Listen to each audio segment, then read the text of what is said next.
اسی حوالے سے مزید تفصیلات جانیں گے. ضمیر حسین ضمیر ہمارے لائن پہ موجود ہیں. ضمیر، تفصیلات سے آگاہ کیجیے گا. حاضری سے استثناء کی درخواست منظور کی گئی، کیا تفصیلات ہیں؟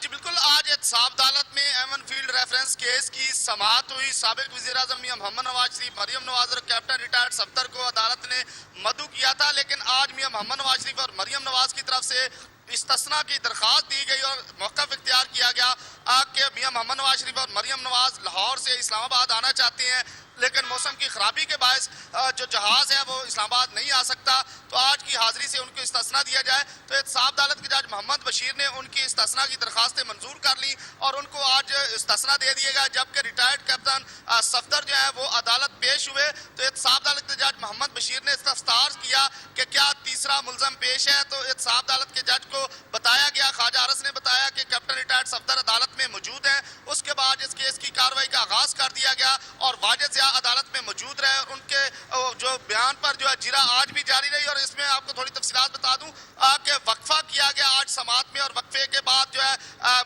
کیپٹن ریٹائرڈ صفدر عدالت سے روانہ ہوئے اور کہا گیا کیپٹن صفدر کی طرف سے کہ میں گولڈا شریف جا رہا ہوں، واپسی پہ آتا ہوں. تو آج اس بڑے کیس کی سماعت کل 9:30 بجے تک کے لیے ملتوی کر دی گئی ہے. جی بہت شکریہ ضمیر حسین ضمیر، تفصیلات سے ہمیں آگاہ کرنے